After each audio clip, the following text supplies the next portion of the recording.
This is Brent with Lykins Motorsports. We are, I think this is video number 3. We're finishing up our 363 small block Ford build. And the new trend push rods came in. Just want to show you some stuff just for size comparison. This is a, what size is this? 10475. 9/16 diameter push rod for a really high-end, high RPM, big block Ford pulling truck engine. This is typical for a Ford FE hydraulic roller, somewhere around that length.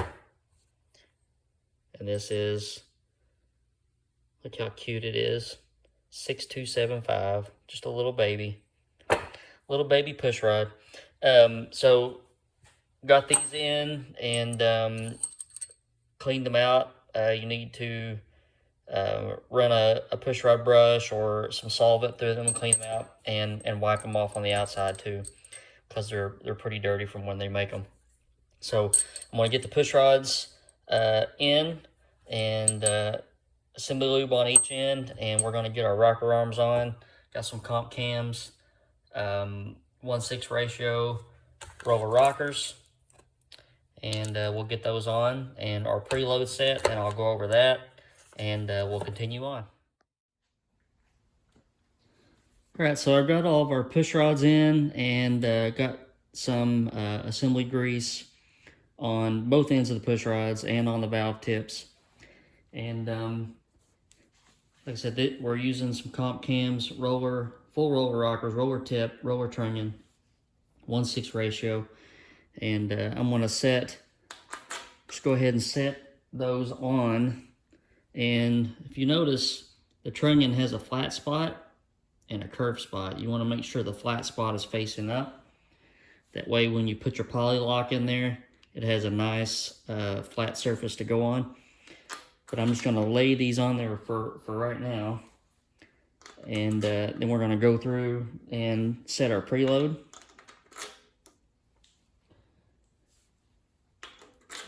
I'm not going to put any poly locks on now because the valves are not, lifters are not in a spot, the valves are not in a spot to set those. We're going to use what's called the Evo method.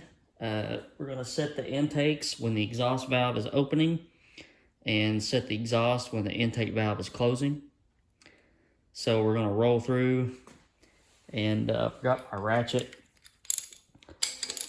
And on a small block Ford, the front valve is an intake valve. So we're going to roll over until we see the exhaust lifter open. And that means I can now set the preload on this intake rocker. You've heard people say you twist the push rod, and that's when you know you're at zero lash. I have found that to be kind of deceptive at times. So what I like to do is just move the push rod axially like this, and then when I screw my poly lock down, I can feel that being taken up. And when it's all the way taken up, then it's at zero preload, zero lash. And then I can go a half turn. I didn't have my tools out, I'm sorry.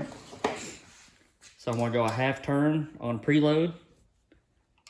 And then I'm gonna lock that poly lock down. Then we're gonna go to the next one. So we want this valve to open and then start to close. That's intake valve closing. So now I can set my exhaust rocker preload.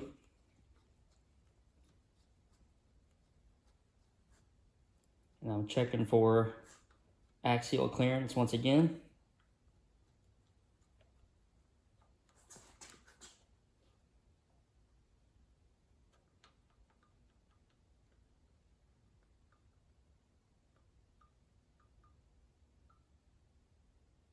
Sometimes you just gotta wiggle a little bit and see, but it's very apparent when you get there. And then you go half turn. And a half turn is going to be about 25 thousandths preload on these. And then tighten your poly lock down. So I'm not going to bore you with the rest of them. I'm going to go through and knock all these out, and then I'll come back to you. All right, so we got all 16 rockers on, and just remember when you start down the driver's side that the front one is an exhaust. So you kind of flip-flop on which one's in the front. But other than that, they're all on, preload set.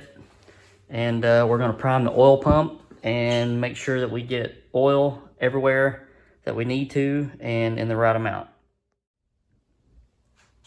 All right, we got our oil pump primed and we got oil to every single rocker arm. So we're in good shape there. Next step is to get our intake gaskets on, and I'm going to silicone those to the head. And I've run just a little small dab around each port and each water jacket. Since this is a temporary intake install, he won't be running the intake that I'm going to be putting on it. I'll use some white lithium grease on the outside of the intake gasket, and then that way it'll make it a little bit easier for him to get the intake manifold off.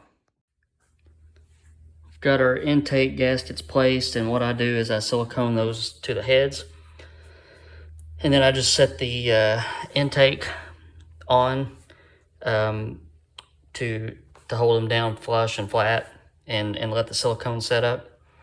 I'm going to put a thin layer of white lithium grease on here.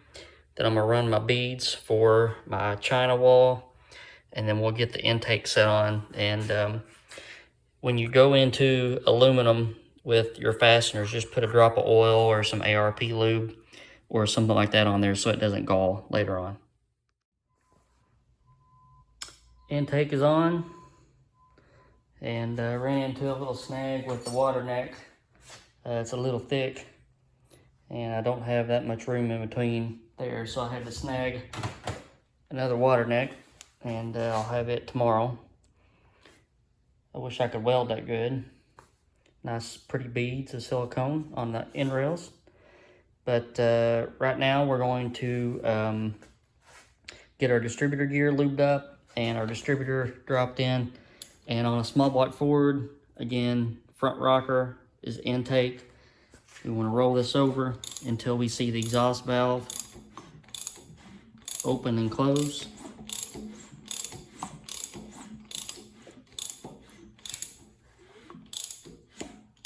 And by overlap, the intake valve should be opening. And when it starts to close, then we want to be looking at our balancer. And we're going to stop it at about 30 degrees before top dead center. And when I drop the distributor in, I'm going to drop it in, and the rotor is going to be pointing towards the back. And if we got fuel and spark, I guarantee you it'll light off.